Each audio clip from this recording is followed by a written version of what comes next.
परमेश्वर के नाम की महिमा हो। परमेश्वर का धन्यवाद हो एक और अवसर के लिए जो प्रभु ने दिया है कि हम बाइबल में से अध्ययन कर सकें। आज के अध्ययन के लिए हम एक नए पुस्तक को शुरू करेंगे। हम पिछले लगभग 2 वर्ष से प्रेरितों के काम के अनेक बातों को सीख रहे थे। उस पुस्तक में से सीख रहे थे और हमने कलीसिया के विषय में, कलीसिया के कैसे कलीसिया स्थापित हुई, उस पेंतुकुस के दिन क्या हुआ, कलीसिया स्थापित हुई, कई लोग कलीसिया में जोड़े गए, कलीसिया में सताव आया और सताव को करने वाले एक व्यक्ति को, जिसका नाम शाऊल था, उसको प्रभु ने कैसे बचाया और फिर अधिकांश भाग प्रेरितों के काम के अधिकांश अध्यायों में हम उस व्यक्ति के मिशनरी यात्राओं के विषय में अलग-अलग जगह यात्रा करके जाना, परमेश्वर के लिए दुःख उठाना, परमेश्वर के लिए काम आने के विषय में देख रहे थे। हम देख रहे थे कि परमेश्वर के आत्मा के नियंत्रण में चलने से परमेश्वर का कार्य कितने अच्छे से होता है। हम देख रहे थे कि परमेश्वर के आत्मा जहाँ लेके जाती है, जो हमसे कहती है, उससे बंध कर चलने में परमेश्वर का कार्य कितने मजबूती से होता है, कितने इफेक्टिवली होता है और ऐसे-ऐसे जगहों पर, ऐसे-ऐसे हृदयों में, ऐसे-ऐसे मनों में, ऐसे-ऐसे लोगों के बीच में होता है जो हम जिसकी हम कल्पना भी नहीं कर सकते। प्रभु ने हमें कई बातें प्रेरितों के काम की पुस्तक में से सिखाया। आज से हम प्रभु ने चाहा तो आने वाले समयों में हम पहला पत्रस या फिर पत्रस के द्वारा लिखी गई पहली पत्री में से कुछ बातों को सीखेंगे। प्रभु हमारी सहायता करें। हम एक नया अध्ययन शुरू कर रहे हैं, एक नया किताब है। उसके कुछ ओवरव्यू को हम ऊपर से या फिर हम ये समझेंगे कि इस पत्री में क्या-क्या है, हम देखने की कोशिश करेंगे। एक ओवरव्यू, एक आइडिया लेंगे कि इसमें हम क्या-क्या देखने वाले हैं। और आने वाले समयों में हम सब मिलकर इसमें से और भी सत्यों को अ अंदर जाके बहुत डेप्थ में, बहुत गहराई से सीख पाएँगे। प्रभु ने चाहा तो प्रभु हमारी सहायता करें। हम पहले पत्रस और एक पद को पढ़ लेंगे सबसे पहले। पहला पत्रस, उसका चौथा अध्याय। पहला पत्रस, चौथा अध्याय और उसका 12वां पद। कोई भी भाई उसको पढ़ लें। पहला पत्रस, चौथा अध्याय और उसका 12वां पद।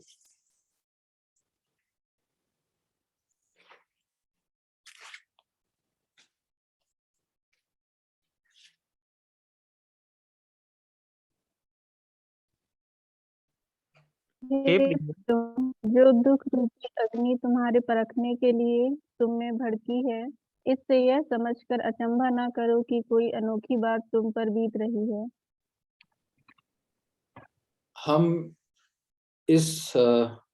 हमने ये भाग पढ़ा, हमने ये पद पढ़ा, लेकिन इस पद में हम थोड़ी देर बाद बात करेंगे। लेकिन हम मैं आपको कुछ चीजें बताना चाहता हूँ इस पत्री के विषय में। ये पत्री, इस पत्री में 5 अध्याय हैं, जैसा कि आपके बाइबल में आप देख सकते होंगे। 5 अध्याय हैं और ये पत्री करीबन एडी 60, 62 और 65, 64 के बीच में लिखी गई है। ये पत्री रोम में लिखी गई है, ऐसा माना जाता है। और ये पत्री किसने लिखी है, आप में से कोई बता सकता है?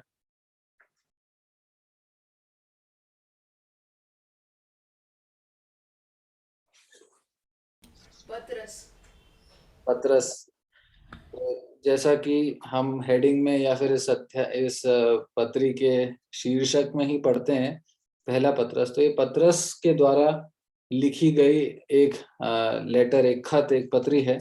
और उसके 5 के 12 को अगर हम पढ़ेंगे तो उसमें हम देख सकते हैं कि उसने सिलवानुस की मदद के साथ, उसने सिलवानुस के उसमें 5 के 12 में लिखा है, मैंने सिलवानुस के हाथ, तो सिलवानुस के हाथों से ये पत्री लिखी गई है और पतरस के द्वारा लिखी गई है।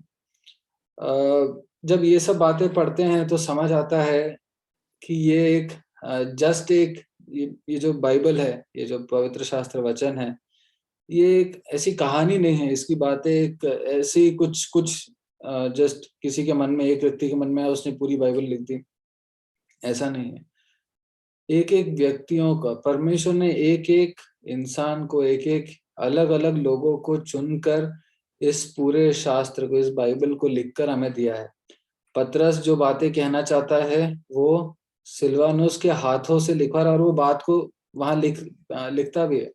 तो हमारा ये ऐसे कुछ कुछ चीजें, ऐसे कई बार हमें ये चीजें हमें स्मरण दिलाती है कि ये एक बस एक नॉवेल नहीं है, या फिर ये एक कथा नहीं है, एक कहानी नहीं है, या फिर मनगढ़ंत कुछ बातें नहीं है। ये बातें हुई हैं और ये बातें हुई हैं और इन बातों में सत्य है, ये बातें जीवित है। तो हमने देखा कि ये पत्र, ये खत पतरस ने लिखा है, सिलवानुस के हाथों से लिखा गया है। एडी 62-64 के बीच में लिखा गया है, रोम में से लिखा गया है। इसमें 5 अध्याय हैं। अब इन 5 अध्यायों को अगर हम पढ़ लेते तो बेहतर होता, लेकिन हम आने वाले समय में इसको थोड़ा थोड़ा करके पढ़ेंगे। करीबन 105 वाक्य हैं इसमें, पद हैं, जिसको हम अगर आपको समय मिलता है तो कोशिश करें इसको पढ़ें, ताकि आने वाले समय में हमें इस पूरे पुस्तक का एक आइडिया रहे कि इसमें क्या क्या बातें लिखी हैं। इसको हम कुछ शीर्षकों में विभाजित कर सकते हैं, कुछ हेडिंग्स में डिवाइड कर सकते हैं। 3 मुख्य हेडिंग रहेंगे, 3 मुख्य शीर्षक जिसके अंडर में हम इसको देख सकते हैं। तो कृपया आपके पास नोटबुक होंगे, उसमें लिखें, और जो जो जिन जिन हेडिंग्स में हम डिवाइड करते हैं, जरूरी नहीं है कि हम इन्हीं हेडिंग्स के अंदर एकदम ऐसा ऐसा हम आने वाले समय में सीखेंगे, लेकिन आपके पढ़ने में और कुछ बातों को समझने में इससे आसानी होगी कि पतरस वहां पे क्या कहना चाहता है, उस भाग में क्या कहने की कोशिश कर रहा है। तो उसके लिए हमें लिख लेंगे ताकि हमारे पढ़ने में, हमारे पर्सनल स्टडी में भी ये काम आए।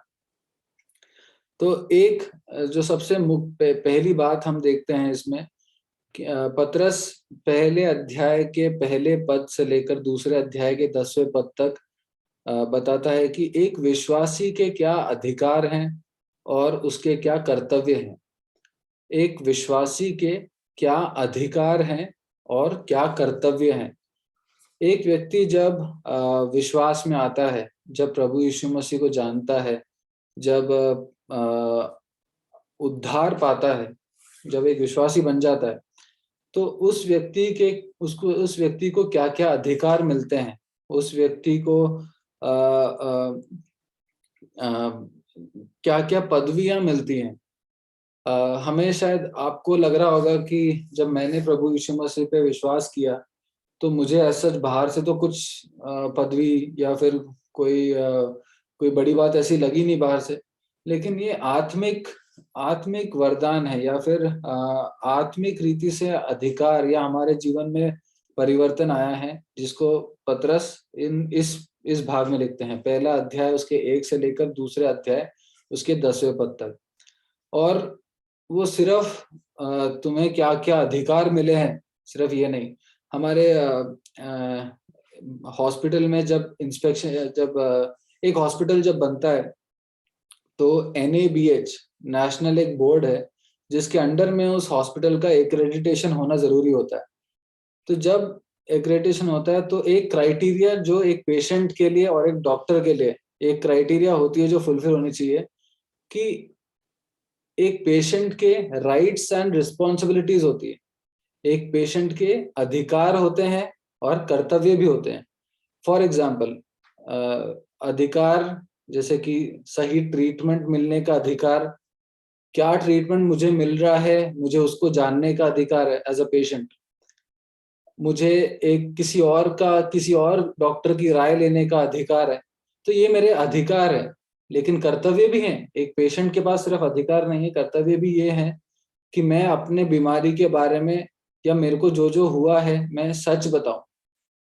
मेरा अधिकार, मेरा कर्तव्य है कि मैं मेरी अगर कोई बुरी आदतें रही हैं जिसकी वजह से मेरी बीमारी हुई हो, मैं उसको डॉक्टर को बताऊं। मेरा कर्तव्य है कि जो दवाइयां मुझे मिल रही हैं मैं उसका पेमेंट करूं, जो डॉक्टर की फी है मैं उसको दूं। तो एक व्यक्ति को परमेश्वर भी अपने कलीसिया में जब एक विश्वासी को चुनते हैं तो उनको अधिकार देते हैं, कई चीजों का अधिकार देते हैं, कई चीजों की पदवी देते हैं, लेकिन हमारे कर्तव्य भी हैं, हमें कुछ कर्तव्यों को भी पूरा करना है। इन बातों के विषय में पतरस यहाँ पे बताता है। पहले अध्याय फिर से मैं बताता हूँ, विश्वासियों के अधिकार और कर्तव्य, पहले अध्याय उसके 1 से लेकर दूसरे अध्याय उसके 10वें पद तक। अगर हम इसके अंदर, इसी शीर्षक के अंदर कुछ बातों को बांट ले, तो पहले अध्याय के 1 और 2 में पतरस अभिवादन करता है, सबको नमस्कार कहता है, जिनको वो पत्र लिख रहा है उनको नमस्कार कहता है। उसके बाद वो विश्वासी होने के बाद जो हमें पदवी मिली है उसकी अहमियत को बताता है। 3 से लेके 12 में वो मानो एक गीत गा रहा हो, स्तुति कर रहा हो, वो तीसरे पद में परमेश्वर की महिमा हो, ऐसे शुरू करता है। तो वो एक विश्वासी होने के पदवी की अहमियत को वहां पे समझाता है, बताता है। उसके बाद 1 के 13 से लेके 2 दूसरे अध्याय के तीसरे पद तक, 1 के 13 से दूसरे अध्याय के तीसरे पद तक अगर हम देखें तो एक विश्वासी अपने इस विश्वासी स्थिति में, इस पदवी को मिलने के बाद उसका आचरण कैसा होना चाहिए, इस विषय में पतरस बताता है, एक विश्वासी का आचरण कैसा होना चाहिए। और उसके बाद दूसरे अध्याय के 4 से लेके 10 तक पतरस बताता है कि हम जब विश्वासी बने हैं उसका मतलब यह है कि हमने नया जन्म पाया है। नया जन्म पाया है मतलब हम एक नए आत्मिक घर के हिस्सा हो गए हैं। 2 का 5 अगर हम पढ़ें, दूसरा अध्याय, पहला पत्र दूसरा अध्याय उसके 5 में लिखा है, तुम भी आप जीवते पत्थरों की नाई आत्मिक घर बनते जाते हो। हम एक आत्मिक घर बन गए हैं और हाँ, हम एक आत्मिक घर बन गए हैं और हमारे उस घर में रहते हुए कर्तव्य और अधिकार क्या है। तो ये बातें हम इस पहली शीर्षक में पहले अध्याय के 1 से लेकर दूसरे अध्याय के 10वें पद तक हम देखते हैं। फिर इसका अगला अगला जो इसको बांटा गया है, जो विभाजित किया गया है, उसमें हम देखते हैं कि एक विश्वासी के संबंध कैसे होने चाहिए। हम जब इस दुनिया में रहते हैं, हम जब प्रभु यीशु मसीह को अपना उद्धारकर्ता होके स्वीकार कर चुके हैं, हम उद्धार पा चुके हैं, हम नया जन्म पा चुके हैं, हम एक नए घर के हिस्सा बन चुके हैं, हमें पदवियां मिली हैं, अधिकार मिले हैं, कर्तव्य भी है करने को। ये सब होने के बाद हमें ये समझना ज़रूरी है कि ये सब होने के बाद हम दूसरों से अलग होकर एक एक अलगाव का जीवन आत्मिक रीति से जीते हैं, लेकिन हमारे संबंध तो अभी भी हैं। हम में से कई ऐसे होंगे जिनके पारिवारिक लोग होंगे, मित्र होंगे, अन्य प्रियजन होंगे, हमारे ऑफिस में हमारे साथ काम करने वाले होंगे, हमारे ऊपर काम करने वाले होंगे। इन सब के साथ हमारा जीवन तो वैसे ही रहता है, मतलब हमारा जीवन फिर भी चल रहा है, कंटिन्यू चल रहा है। हमारे मरते दम तक हम किसी ना किसी अविश्वासी के साथ बात किए बगैर जी नहीं सकते, ऐसा जिएंगे नहीं, ऐसा हो ही नहीं सकता। हमें कुछ नहीं तो दुकान जाना पड़ेगा, हमें कुछ नहीं तो गाड़ी में पेट्रोल भराना पड़ेगा, तो हम किसी ना किसी से बात करेंगे।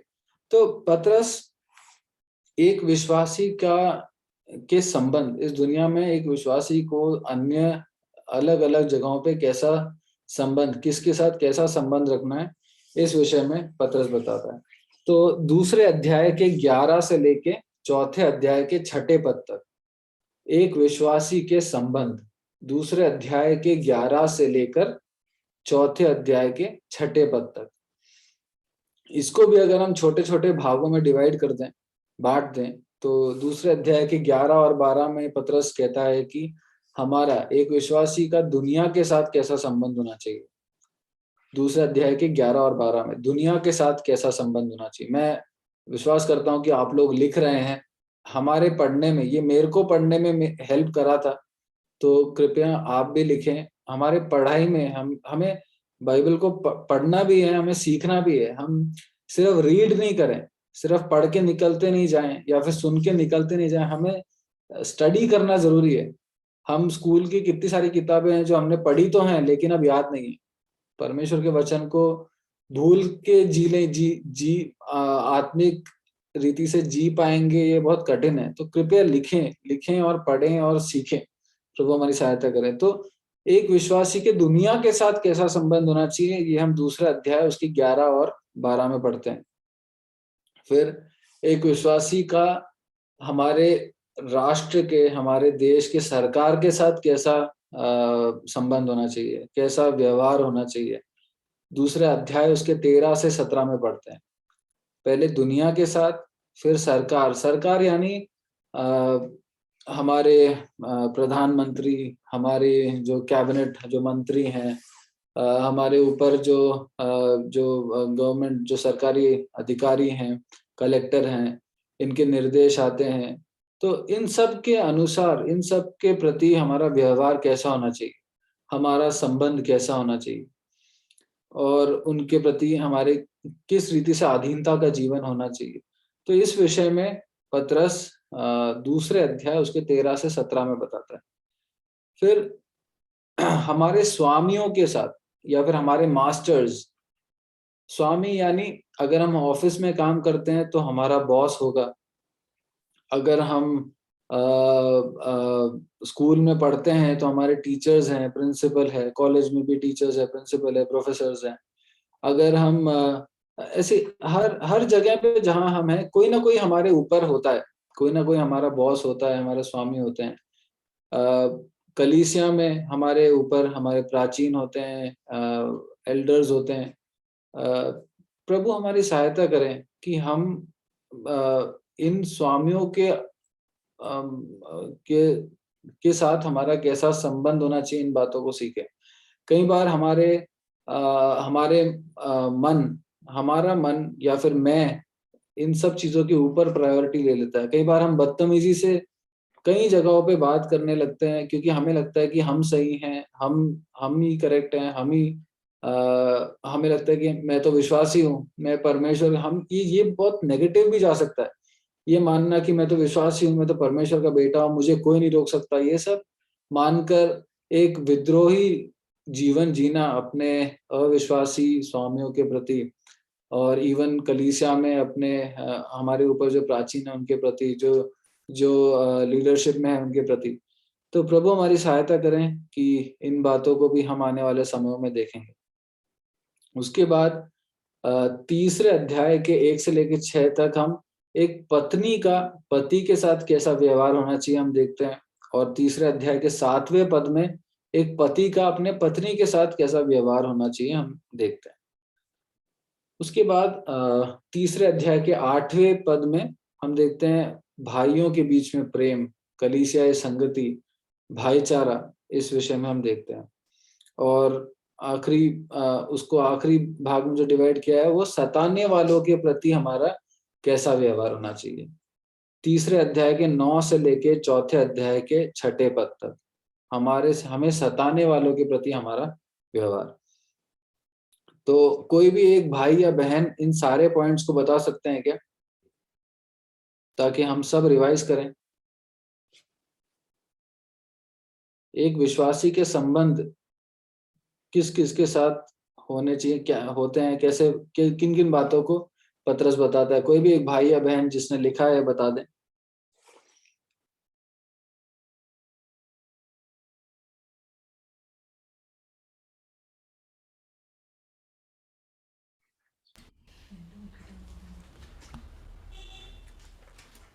दुनिया के साथ जो रिश्ता है, हाँ, उसके बाद गवर्नमेंट के साथ जो रिश्ता है सरकार के साथ, हाँ।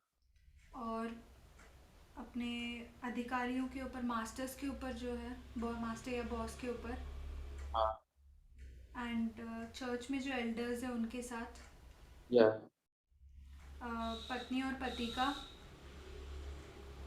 हाँ, और भाइयों के बीच में। और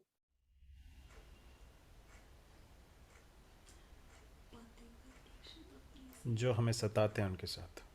जो हमें सताते हैं उनके साथ, हमें सताने वालों के साथ हमारा संबंध कैसा होना चाहिए। तो हमने सबसे पहले देखा कि पहला डिवीजन ये था कि विश्वासियों के क्या अधिकार हैं, क्या कर्तव्य हैं। फिर एक विश्वासी के संबंध किस-किस के साथ कैसा-कैसा होना चाहिए, इस विषय में पत्रस लिखता है। और तीसरी बात जो हम देखते हैं वो एक विश्वासी की सेवा और दुःख उठाना।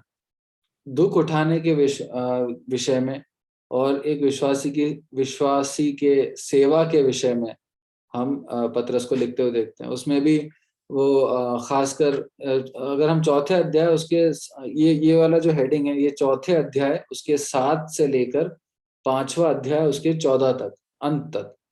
चौथा अध्याय उसका 7 से लेकर 5वां अध्याय उसका 14वां पद तक विश्वासियों की सेवा और दुःख उठाने के विषय में।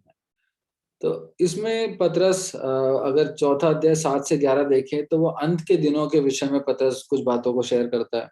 उसके बाद दुःख उठाने के विषय में उपदेश देता है और कुछ बातों को स्पष्ट भी करता है, स्पष्टीकरण करता है। जैसे कि वो एक चीज़ जो हमने सबसे पहले जिस भाग को पढ़ा था 4 का 12 उसमें वो कहता है, हे प्रियो, जो दुःख रूपी अग्नि तुम्हारे परखने के लिए तुम में भड़की है, इससे ये समझकर अचंभा ना करो कि कोई अनोखी बात तुम पर बीत रही है। दुःख उठाने के विषय में एक क्लियर इंस्ट्रक्शन, एक स्पष्ट निर्देश जो पतरस बताता है कि इसको देखकर अचंभा मत करो कि कोई अनोखी बात है। तो ऐसे दुःख उठाने के विषय में उपदेश देना और कुछ बातों को क्लियर करता है पतरस चौथे अध्याय उसके 12 से लेके 19वें पद तक। और आखिरी में 5वें अध्याय में वो प्राचीनों को कुछ उपदेश देता है और अंत में अभिनंदन और धन्यवाद देकर वो इस पत्र को समाप्त करता है। तो हमने पहले पतरस की पुस्तक में से अध्ययन शुरू कर रहे हैं। 5 अध्याय हैं, उसको हमने 3 में देखा, 3 में बाँटकर उसके अंदर भी कुछ विषयों को देखा जिनको पतरस बताता है, एड्रेस करता है। अगर हम पूरे पत्री को पढ़ें तो एक महत्वपूर्ण विषय जो इसमें बार-बार आती है, आपने अभी भी ध्यान दिया होगा जब हम इन पॉइंट्स को भी डिस्कस कर रहे थे, तो एक विषय जो बार-बार आ रहा था, किसी ने ध्यान दिया कि आपको इन पॉइंट्स में, हमने अभी रीड नहीं किया है कुछ, लेकिन इन पॉइंट्स में आपको क्या दिखा है? कुछ जो 2-3 बार हमने उस विषय में बात करी। संबंध। संबंध, हाँ। मगर एक चीज़ हमारे किसी एक उसके साथ संबंध और उसके बारे में आगे भी लिखा है, जो तीसरे पॉइंट में भी लिखा है, मैं ही बता देता हूँ। दुःख उठाने के विषय में या फिर सताव, जैसे हमने देखा सताने वालों के साथ संबंध। हमने तीसरे पॉइंट में देखा दुःख उठाने के विषय में उपदेश, अंतिम दिनों के बारे में उपदेश। दुःख उठाना और सताव सहना या सफरिंग, इंग्लिश में कहते हैं सफरिंग या सफरिंग, इस विषय में पतरस बार-बार इस अध्याय में बोलता है। हम जब रीड करेंगे, हम जब पढ़ेंगे, तो पहले अध्याय से लेके 5वें अध्याय में, हर अध्याय में इस बात को कम से कम नहीं तो एक बार तो लिखा ही है।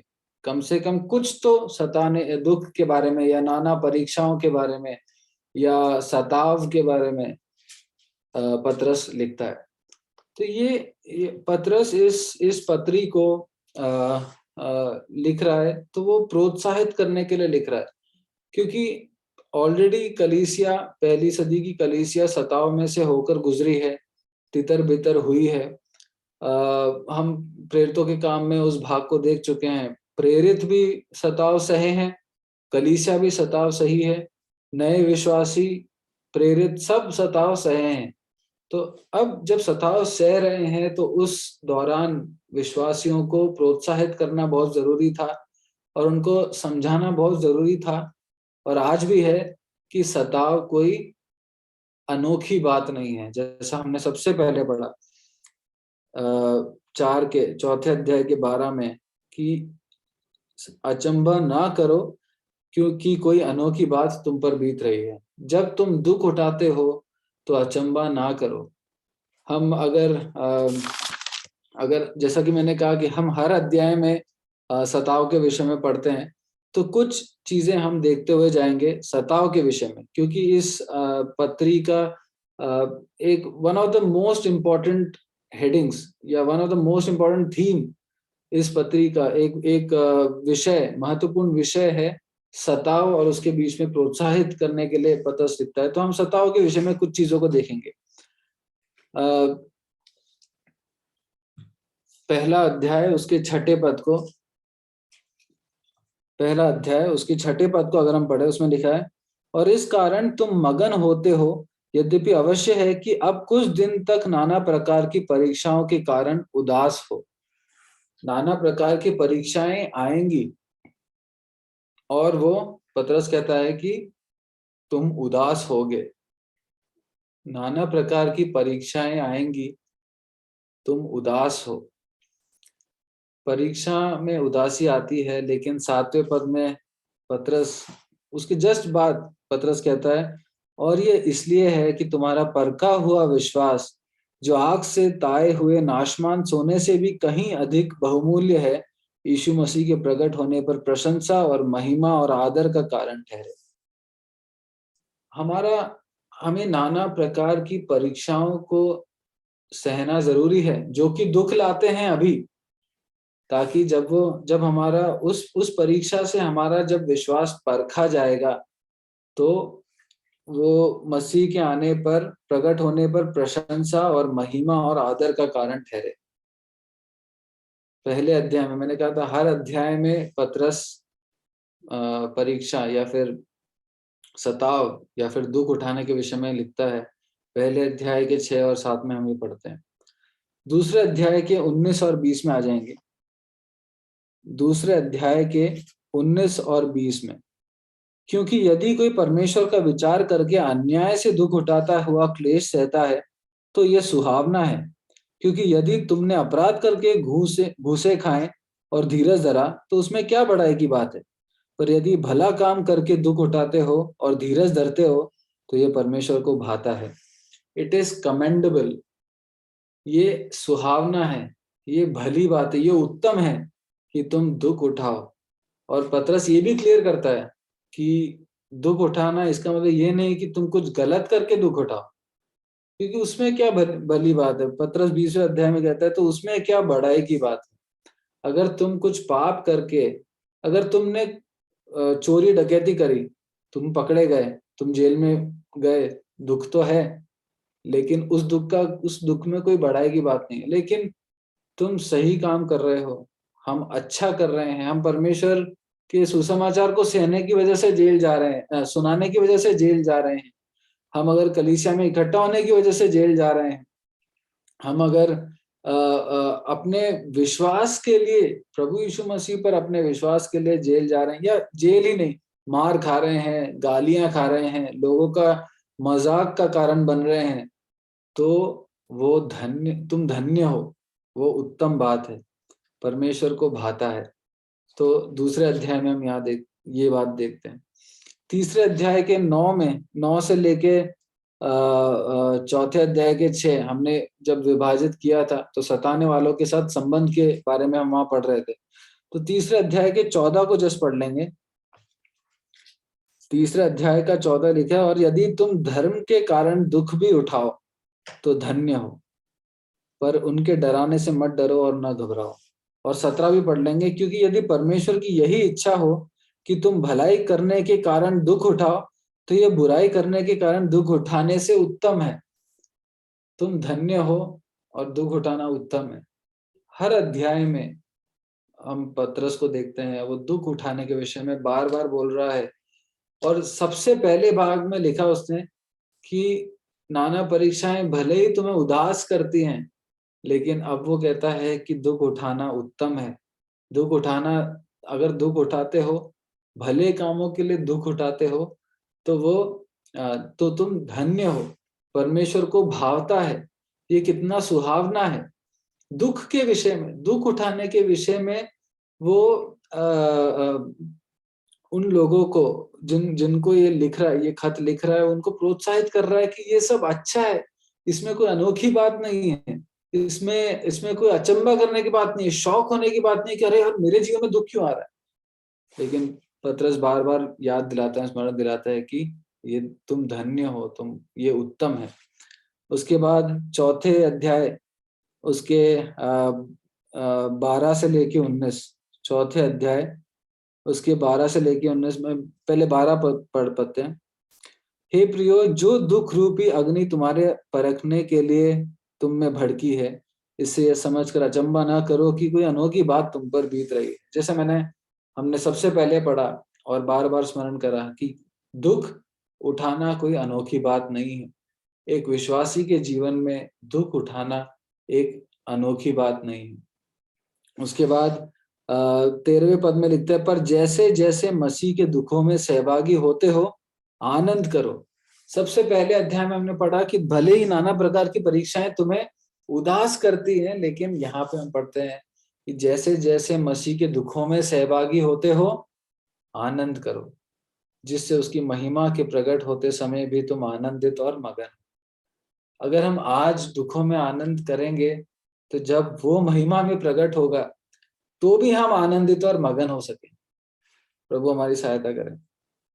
उसके बाद 4:14 में लिखे, फिर यदि मसीह के नाम के लिए तुम्हारी निंदा की जाती है, तो धन्य हो, क्योंकि महिमा का आत्मा, जो परमेश्वर का आत्मा है, तुम पर छाया करता है। यदि मसीह के नाम पर तुम्हारी निंदा की जाती है, दुख उठाना, जब कोई मजाक उड़ाता है तो हमें आनंद नहीं हो सकता।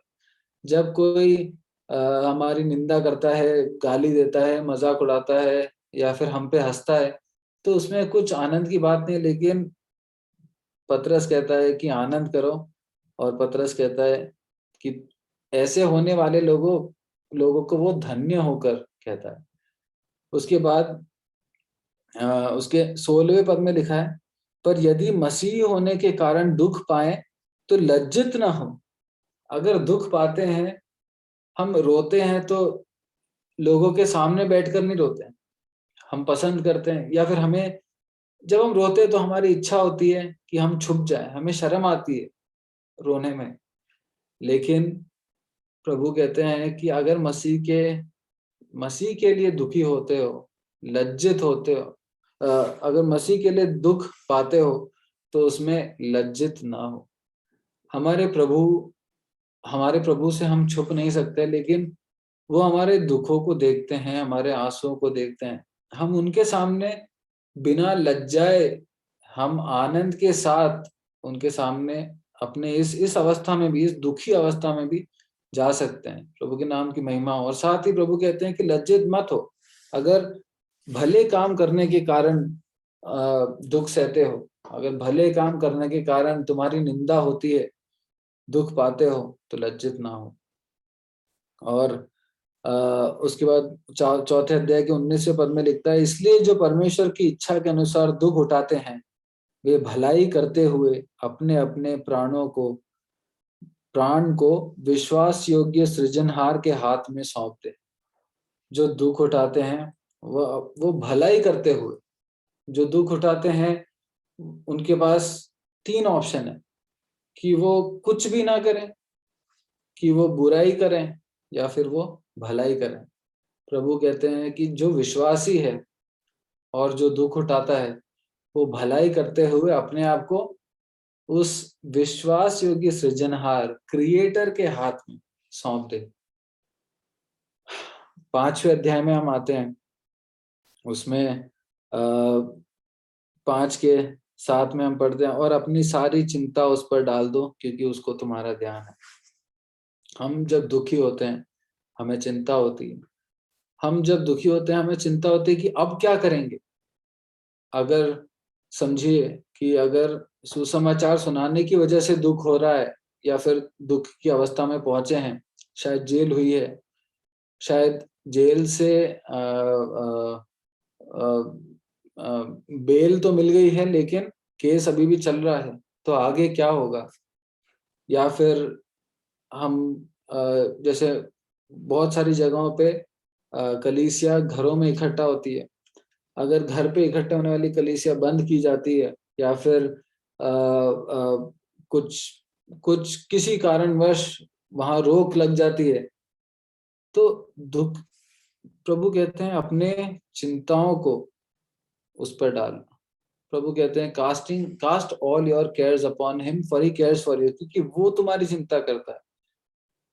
प्रभु हमारी सहायता करें। हम जब दुखी होते हैं, और पतरस कहता है कि दुखी होंगे, उसमें कुछ डाउट नहीं है कि क्या मैं दुखी होऊंगा, मैं विश्वासी हूँ, क्या मैं दुखी होऊंगा, क्या मेरे जीवन में दुख आएगा, उसमें कोई सवाल नहीं है।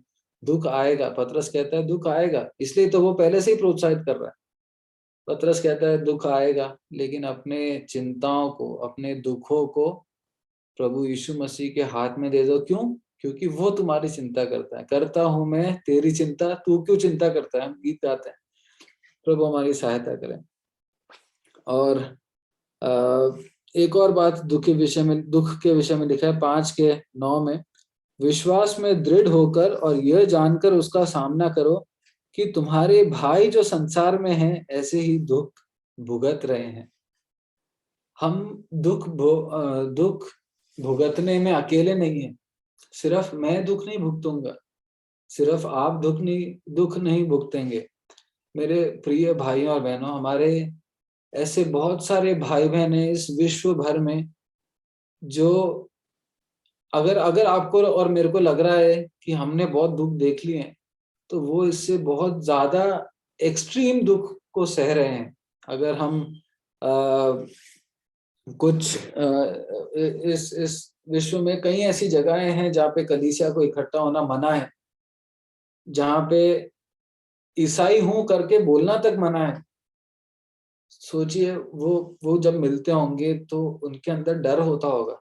जब वो मिलते होंगे उनके वो शायद जब मीटिंग कुछ जगहों में सऊदी वगैरह में हमारे कुछ प्रियजन बताते थे कि वो लोग विस्पर करते हुए गाते थे, ऐसे एकदम कम वॉल्यूम में गीत गाते थे। हमें आज तो आजादी है गाने की, लेकिन हम कई बार आज हम भी विस्पर करते हैं, बहुत लो वॉल्यूम में गाते हैं। हम जब दुख भोगते हैं, जब दुख हमारे जीवन में आते हैं, तो हमें याद रखना है कि हम इसमें अकेले नहीं हैं, हमारे साथ हमारे भाई भी हैं। और हमारे भाई सिर्फ इसमें नहीं कि वो भी दुख भुगत रहे हैं, लेकिन इसमें कि भले ही मैं दुखी हो रहा हूँ, लेकिन वो भाई मेरे साथ है मेरे दुख में। भले उनको वो इम्पैक्ट नहीं हो रहा होगा, लेकिन वो भाई मेरे साथ हैं। हम एक नए घर के हिस्सा बन गए, एक नए आत्मिक घर का हिस्सा बन गए। हम अकेले नहीं हैं। हमारा प्रभु है, हमारा प्रभु जीवित है। हम एक जीवित आशा में के लिए बुलाए गए हैं। हम एक नया जीवन जी रहे हैं। हम एक कलीसिया हैं, हम एक कलीसिया के भाग हैं। मैं अकेला नहीं हूँ, मैं एक शरीर का भाग हूँ। और मैं जब दुखी होता हूँ, जब मुझे दर्द होता है, तो मेरे इसी शरीर में दूसरे भी अंग हैं जिनको दुख होता है।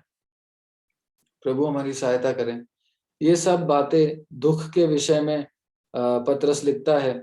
और पतरस आगे जस्ट एक और बात हम देखकर समाप्त करेंगे। पतरस इन सारी बातों को लिख रहा है, और पतरस पहले एक ऐसा व्यक्ति था, अगर हम सुसमाचार की पुस्तकों में देखें तो पतरस एक ऐसा व्यक्ति था जो परमेश्वर प्रभु यीशु मसीह के साथ 3.5 साल उसने गुजारे। प्रभु यीशु मसीह के साथ उसने बहुत सारे आश्चर्य कर्मों को देखे, बहुत सारे नई बातों को सीखा, उद्धार के विषय में सीखा, परमेश्वर के राज्य के विषय में सीखा, बहुत सारी चीजें सीखी। उसको समझ आया कि ये परमेश्वर का पुत्र है। वो अपने मुंह से अंगीकार करता है कि ये परमेश्वर का पुत्र है। लेकिन जब पहली बार जब सताव आया, जब प्रभु यीशु मसीह पकड़ाए जा रहे थे उस रात को, उसका पहला प्रत्युत्तर ये था कि अटैक करो। उसने उस सिपाही के कान को काट दिया। और उसका अगला प्रत्युत्तर थोड़ी देर बाद ये था कि मना कर दो। वो डर गया, उसको जब दिखा कि उसके प्रभु वो खुद ही पकड़ाए गए हैं, वो चुपचाप बैठे हैं, वो कुछ एक्शन नहीं ले रहे हैं, तब उसको डर लगने लगा। उसने इनकार किया कि नहीं, नहीं, मैं तो इसको जानता भी नहीं। मैं 3 बार इनकार किया। लेकिन वही पतरस आज दुःख आएगा करके बताते हुए हमें प्रोत्साहित करता है। वो पहले अध्याय उसके 13वें पद में पहले अध्याय के 13वें पद में लिखता है, इस कारण अपनी-अपनी बुद्धि की कमर बाँधकर और सचेत रहकर उस अनुग्रह की पूरी आशा रखो, जो यीशु मसीह के प्रकट होने के समय तुम्हें मिलने वाला है। इंग्लिश में लिखा है, देखो, prepare your minds for action. अपने बुद्धि की कमर बाँध दो। Prepare your minds for action. और prepare your minds for action कहने के बाद इंग्लिश में लिखा है, बी सेल्फ कंट्रोल्ड। हम जब अपने आप को प्रिपेयर, हम अपनी कमर बांधते हैं तो बस अब आक्रमण, जब हम अपनी कमर बांधते हैं तो कुछ करना है अब। लेकिन पतरस वहां लिखता है, हिंदी में लिखा है सचेत रहकर, लेकिन इंग्लिश में लिखा है be self control, prepare your minds for action. उसके बाद एक सेमीकोलन लग के लिखा है कि बी सेल्फ कंट्रोल, संयम रखो। जो व्यक्ति इतना उतावला होके कई काम करता था, वही पतरस हमसे कहता है कि संयम रखो। दुख आएंगे, आनंदित हो। अगर तुम दुख सहते हो भले कामों के लिए, तो तुम धन्य हो। ये सुहावना है, ये परमेश्वर को भावता है। प्रभु हमारी सहायता करें। हमने अनेक चीजें देखी जो पतरस हमसे इस पत्री के द्वारा हमसे और उस समय कई लोगों से उसने शेयर करी। आगे आने वाले समयों में हम देखेंगे और भी इसको गहराई से हम समझ पाएंगे। प्रभु हमारी सहायता करें। इस अध्याय के पहले और दूसरे पद को पढ़कर हम समाप्त करेंगे। जस्ट पढ़कर हम समाप्त करेंगे। पहला और दूसरा पद। पतरस की ओर से, जो यीशु मसीह का प्रेरित है, उन परदेशियों के नाम जो पुंतुस, गलातिया, कप्पदूकिया, आसिया और बिथुनिया में तितर बितर होकर रहते हैं और परमेश्वर पिता के भविष्य ज्ञान के अनुसार आत्मा के पवित्र करने के द्वारा आज्ञा मानने और यीशु मसीह के लहू के छिड़के जानने के लिए चुने गए हैं, तुम्हें अत्यंत अनुग्रह और शांति मिलती रहे। ये पत्र पतरस लिखता है, सिलवानुस के हाथों से लिखवाता है। और किसको लिखता है? परदेशियों को लिखता है। किसको लिखता है? जो तितर बितर है। किसको लिखता है? जो परमेश्वर के द्वारा चुने गए हैं। आज ये पत्र हमारे हाथों में है। हम भी परदेशी हैं, हम भी तितर बितर हैं और हम भी परमेश्वर के द्वारा चुने गए। कोशिश करें कि इस पूरे पत्री को हम पढ़ें। आने वाले 1 सप्ताह का जो समय है हमारे पास, इस पूरे पत्री को पढ़ें। जो हेडिंग्स हमने लिखी हैं उसको देख कर भी पढ़ें, तो हमें और बातें समझ आएंगी। प्रभु हमारी सहायता करें। कोई भी भाई प्रार्थना करके समाप्त कर सकते हैं।